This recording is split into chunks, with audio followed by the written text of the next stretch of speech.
Hi viewers, ఈరోజు వీడియోలో వసంత పంచమి గురించి తెలుసుకుంటున్నాము.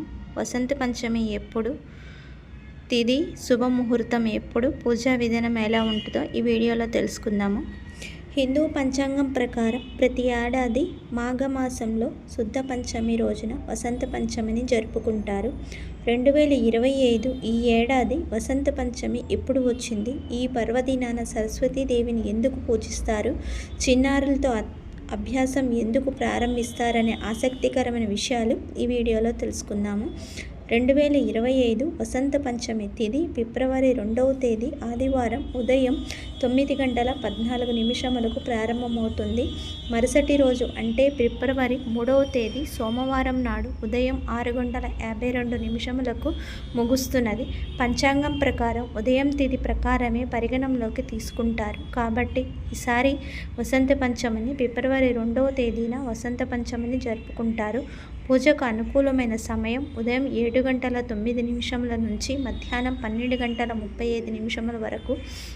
ఈ పవిత్రమైన రోజున సంగీతం, కళలకు దేవత అయిన సరస్వతీదేవిని ప్రత్యేకంగా పూజిస్తారు. ఈ పవిత్రమైన రోజే సరస్వతీదేవి జన్మించినట్లు పురాణాల ద్వారా తెలుస్తుంది. ఈ పండుగ పర్వదినాన ప్రతి ఒక్క పాఠశాల, కళాశాలలతో పాటు ప్రముఖ బాసరలోని సరస్వతీదేవి ఆలయంలో ప్రత్యేక పూజలు నిర్వహిస్తారు. ఈ రోజున సరస్వతీదేవిని పూజించిన వారికి ఎంతో పుణ్యం లభిస్తుందని నమ్ముతారు. అంతేకాదు పిల్లలకు ఈరోజు అక్షరాభ్యాసం చేయడం వల్ల వారు త్వరగా పురోగమిస్తారని, ఇంట్లో కూడా సానుకూల శక్తి ప్రవాహం పెరుగుతుందని, మనసు ఏకాగ్రతతో ఉంటుందని నమ్ముతారు. పూజా విధానం. వసంత పంచమి రోజున సూర్యోదయం కంటే ముందే నిద్ర లేవాలి. తలస్నానం చేసి పసుపు రంగులో లేదా తెలుపు రంగులో ఉండే ఉతికిన బట్టలు ధరించాలి. శుభ్రమైన నీటితో పూజా స్థలాన్ని లేదా పూజా మందిరాన్ని శుభ్రం చేయాలి. అనంతరం అమ్మవారి ఫోటో లేదా విగ్రహాన్ని ప్రతిష్ఠించి పసుపు రంగుతో ఉండే బట్టలను సమర్పించాలి. ఆ తర్వాత అమ్మవారికి పసుపు రంగులో ఉండే పువ్వులు, అక్షంతలు, చందనం, ధూపం, దీపం సమర్పించాలి. సరస్వతీదేవికి పసుపు రంగులో ఉండే మిఠాయిలను నైవేద్యంగా పెట్టాలి. సరస్వతి పూజా సమయంలో సరస్వతి వందనం, సరస్వతి మంత్రాలను పఠించాలి. వసంత పంచమి రోజు అమ్మవారిని పూజించడం వల్ల మీ వైవాహిక జీవితంలో కూడా ఆనందంగా ఉంటుంది. పురాణాల ప్రకారం బ్రహ్మదేవుని నోటి నుంచి సరస్వతీమాత ఆవిర్భవించింది. ఈరోజు సరస్వతీమాత దర్శనమిచ్చి ఈ లోకానికి ఒక శబ్దాన్ని ఇచ్చిందని చెబుతారు. వసంత ఋతువు ప్రారంభంలో ఆహ్లాదకరమైన వాతావరణం ప్రారంభమవడంతో సానుకూల శక్తి ప్రవాహం పెరుగుతుంది. అందుకే వసంత పంచమి రోజు ఇంట్లో తప్పనిసరిగా సరస్వతీదేవిని పూజించాలని పండితులు చెబుతారు. ఇలా చేయడం వల్ల పిల్లలు భవిష్యత్తులో మంచి పురోగతిని సాధిస్తారు.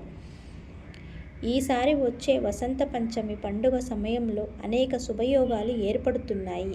ఈ పర్వదినాన ఉత్తరాభద్ర నక్షత్రం వేళ శివయోగం, సిద్ధియోగం ఏర్పడుతున్నాయి. అంతేకాదు మకరంలో సూర్యుడు, బుధుడు కలయికతో బుధాదిత్య రాజయోగం ఏర్పడుతుంది. అక్షరాభ్యాసం చేసే విధానం. అక్షరాభ్యాసం చేయించే బాబు లేదా పాపకి తలస్నానం చేయించాలి. కొత్త బట్టలు వేయాలి. పూజా మందిరంలో ఉన్న దేవతామూర్తులకు నమస్కారం చేయించాలి. ఆ తర్వాత వినాయకుడు పూజ, సరస్వతి పూజ చేయించాలి. తర్వాత ఒక పళ్ళెంలో బియ్యం పోసి 3 భాగాలుగా కింద విభజించి 2 గీతలు గీయించి పైభాగంలో ఓం అని, రెండవ భాగంలో నమఃశివాయ అని, మూడవ భాగంలో సిద్ధం నమః అని 3 పర్యాయములు పురోహితుడు బాబు చేత రాయిస్తారు.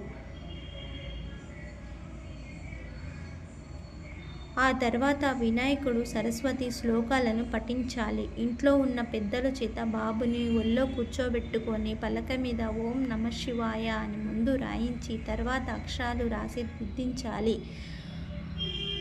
5 లేక 9 మందికి పలక, బల్బం, ఎక్కాల పుస్తకం వంటివి పంచిపెట్టొచ్చు. వేయించిన శనగపప్పు, మరమరాలు, బెల్లం కలిపి పిల్లలకు పంచిపెట్టాలి. ఇలా చేస్తే తోటి పిల్లలకు బాబు పైన ప్రేమానురాగాలు పెరుగుతాయి. ఈ వీడియో కనుక మీకు నచ్చినట్లయితే లైక్ చేయండి, షేర్ చేయండి, మీ బంధుమిత్రులకు షేర్ చేయండి.